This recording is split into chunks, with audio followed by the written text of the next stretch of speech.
आइए राज्य स्तरीय श्री रामचरितमानस प्रवचन महोत्सव 2020 में मैं एक बार पुनः भाग लेने जा रही हूँ। आइए, हमारी मंडली का नाम आराधना बालिका मानस परिवार कुंद्रुपारा बालोद। मैं कुमारी रवीना रावटी। हमारा पंजीयन क्रमांक है 37। आइए, आप सभी गुरुजनों के पावन चरण कमलों में मैं सादर नमन करती हूँ, प्रणाम अर्पित करती हूँ।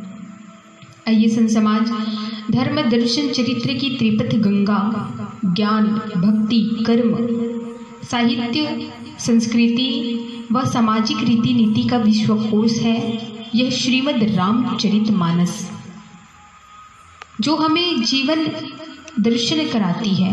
और आइए, इसी जीवन दर्शन को मैं अपने जीवन से हृदयांगम करने का एक विनम्र प्रयास कर रही हूँ। आइए, श्री रामचरितमानस एक महाकाव्य ही नहीं अपितु शिव और जीव के मिलन की सेतु का जीवन दर्शन है, जो हर मनुष्य को जीवन जीने की कला सिखाती है। और आइए, जीवन तो सभी जी रहे हैं, लेकिन यदि जीवन में जीने का ढंग ही ना हो तो ऐसा जीवन किस काम का। जीवन में जीने की कला यदि कोई सिखाती है ना, तो वो है रामचरितमानस। श्री रामचरितमानस एक निश्चित लक्ष्य की ओर चलने की प्रेरणा देती है। और आइए, वही लक्ष्य आज महाराज दशरथ जी के जीवन में मुदित हुए हैं। तो आइए, महाराज दशरथ जी का लक्ष्य, जो राम राज्य की संकल्पना का जो लक्ष्य है, आइए वह पूरा हुआ या टूटा है, आइए उसकी चर्चा करते हैं। श्री गोस्वामी बाबा जी द्वारा रचित श्री रामचरितमानस का द्वितीय सोपान अयोध्या कांड दोहा क्रमांक 4, जहाँ गोस्वामी बाबा जी लिखते हैं कि बेकी विलंबु न करिय नृप साज सबुई समाजू सुदिन सुमंगल तब ही जब राम हो ही जुबराजू। आइए संत समाज, एक पंक्ति याद आ गई। कहते हैं कि ईश्वर का दिया कभी अल्प नहीं होता, जो टूट जाए वह संकल्प नहीं होता। हार को लक्ष्य से हमेशा दूर ही रखना, क्योंकि मौत का कोई विकल्प नहीं होता, मौत का कोई विकल्प नहीं होता। भक्ति रुदन है भाइयों, श्री रामचरितमानस कुछ और नहीं, ये गोस्वामी बाबा जी के आंसू है। और इस आंसू का एक एक कतरा हमको सीख देती है।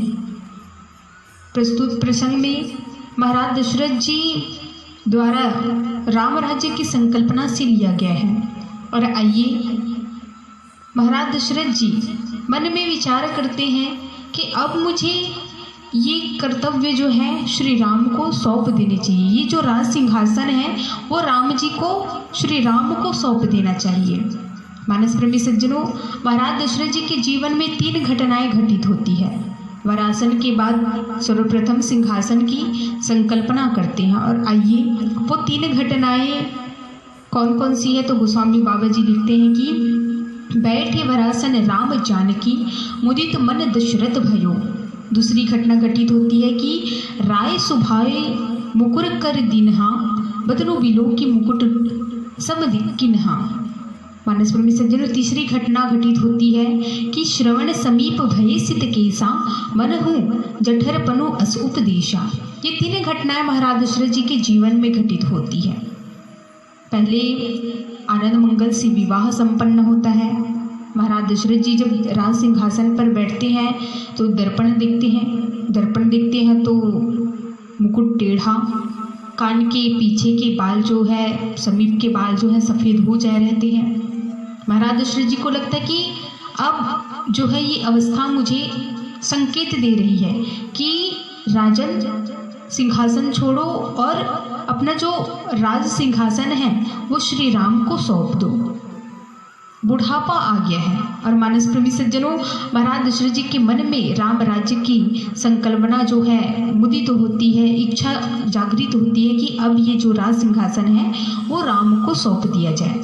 महाराज दशरथ जी गुरु वशिष्ठ जी से अपने मन की बात को कहते हैं। और मानस प्रेमी सज्जनों, जैसे ही महाराज दशरथ जी गुरु वशिष्ठ जी को बतलाते हैं, अपने मन के बात को बतलाते हैं, तो गुरु वशिष्ठ जी को जब यह बात बतलाते हैं, तब यहीं से अयोध्या कांड प्रारंभ होता है। मानस प्रेमी सज्जनों, दर्पण हमेशा सत्य दिखाता है। मूर्ख नहीं है महाराज दशरथ जी, मूर्ख नहीं है महाराज दशरथ जी, जिनको पता ना हो कि भरी सभा में किस प्रकार से रहना चाहिए एक राजा को। कहते हैं कि जब हम या कोई भी हो प्रशंसकों से घिरा हो, आपकी तारीफ करने वाले आपके आसपास जब बैठे हो ना, तो मन रूपी दर्पण हमें झांकना चाहिए। सोच लेना चाहिए कि भाई प्रशंसक जब हमारी प्रशंसा कर रहे हैं, हमारी तारीफें कर रहे हैं, तो क्या हम उस लायक हैं? ये एक बार हमें अपने मन रूपी दर्पण में झांक करके जरूर दिखना चाहिए कि वाकई में क्या हम इस तारीफ के लायक हैं, इस प्रशंसा के लायक हैं। महाराज दशरथ जी ने भी मन रूपी दर्पण से झांका कि मेरे आसपास जितने भी इस राजसभा पर बैठे हुए हैं, ये मेरी प्रशंसा कर रहे हैं, मेरे गुणों का गान कर रहे हैं, क्या मैं अब इस लायक हूँ? तो मानस प्रेमी सज्जनों, महाराज दशरथ जी यहाँ पर मन रूपी दर्पण में अपने आप को झांकते हैं, और जब अपने आप को झांकते हैं तो महाराज दशरथ जी को लगता है कि शायद अब मेरे कान के समीप के जो सफ़ेद बाल हैं वो मुझे संकेत दे रहे हैं कि हे राजन, बुढ़ापा आ गया है। मानस प्रेमी सज्जनों, महाराज दशरथ जी को अब लगता है सफ़ेद बालों को देखकर कि अब ये राज सिंहासन राम को दे दिया जाए। बेगी विलंबु न करिय निप साजई सबुई समाजू। मानस प्रेमी सज्जनों, भगवान को स्थापित करने के लिए भला कोई मुहूर्त दिखता है क्या? नहीं। अरे राम को जिस समय राजा बनाया जाए, उस समय वह क्षण जो है शुभ मंगल हो जाएगा। अयोध्या कांड हमें दर्शन कराती है, अयोध्या कांड हमें दर्शन कराती है कि जीवन में जो भी है उसका सदुपयोग किया जाए। और मानस प्रेमी सज्जनों, अयोध्या कांड में तीन चीज देखने को मिलता है। पहला कि परिवार का सत्य प्रेम है, समाज का सत्य सेवा है, और व्यवसाय का सत्य परिश्रम है। कांड का जो कथाक्रम है वह परिवार, समाज और व्यवसाय से ही चलेगा। मानस प्रेमी सज्जनों, सबसे पहले परिवार की बात आती है। भगवान रामचंद्र जी का अपने परिवारों के साथ अद्भुत प्रेम था। उसके बाद राम वनवास में भगवान रामचंद्र जी ने भील कोल की रात सब समाज की सेवा की भगवान रामचंद्र जी ने। और तीसरा है व्यवसाय। जब भरत जी भगवान रामचंद्र जी को वापस लेने के लिए आते हैं, तब भगवान रामचंद्र जी भरत को राज्य सौंपते हैं। कहते हैं कि भरत, तुम अब राजा हो, और राजा का कर्तव्य होता है राज्य करना। कैसे राज्य करना? सत्य, निष्ठा और प्रेम से राज्य। और मानस प्रेमी सज्जनों, महाराज दशरथ जी को लगा कि यह सूचना राम को दी जाए। महाराज दशरथ जी ने गुरु वशिष्ठ जी को कहा कि हे गुरुवर, आप राम को जाकर के सूचित कीजिए। तत्पश्चात गुरु वशिष्ठ जी जो है भगवान श्री रामचंद्र जी के कक्ष पर आते हैं और बड़ा अद्भुत वचन बोलते हैं। कहते हैं, और मानस प्रेमी सज्जनों, ये जो वचन बोले हैं ना यहाँ पर गुरु वशिष्ठ जी, यही इस प्रसंग का प्राण है। कहते हैं कि राम करहु सब सजम आजू, जो विधि कुशल निबाहे काजू। मानस प्रेमी सज्जनों, गुरु वशिष्ठ जी ने प्रभु श्री रामचंद्र जी से कहा कि राम, आज रात पूरी निष्ठा से संयम का पालन करो। कल सुबह तुम्हारा राम राज्य, कल तुम्हारा राज्य तिलक होगा। और मानस प्रेमी सज्जनों, कहने लगते हैं गुरु वशिष्ठ जी कि कल तुम्हारा राज्य तिलक हो जाएगा, तुम राजा बन जाओगे और सब काम अच्छे से निपट जाएगा।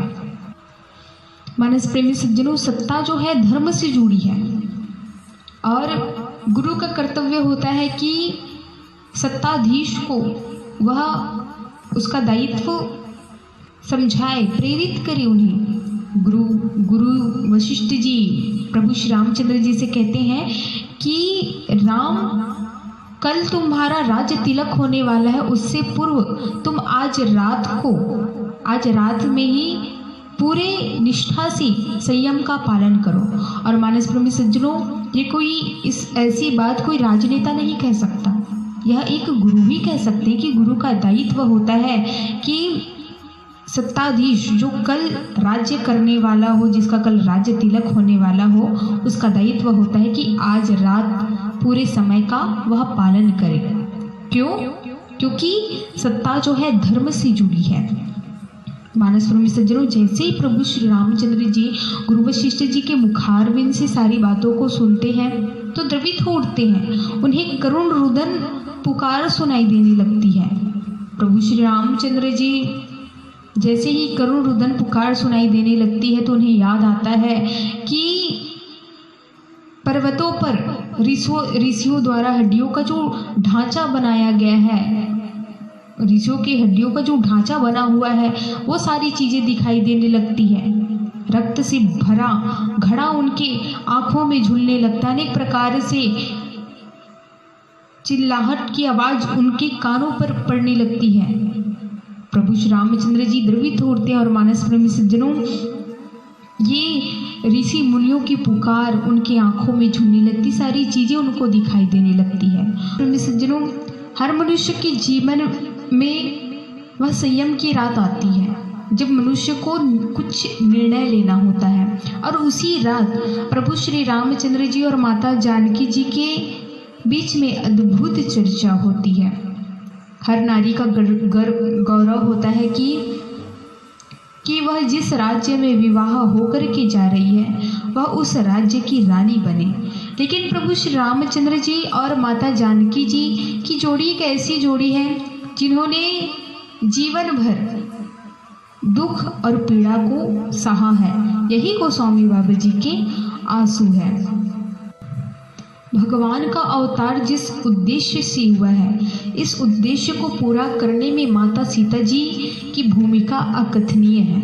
मानस प्रेमी सज्जनों, आप सभी जानते होंगे कि माता सीता जी ने भगवान श्री रामचंद्र जी के इस अभिनय को पूरा करने के लिए माता सीता जी ने कितने दुख पीड़ा कष्ट सहे हैं।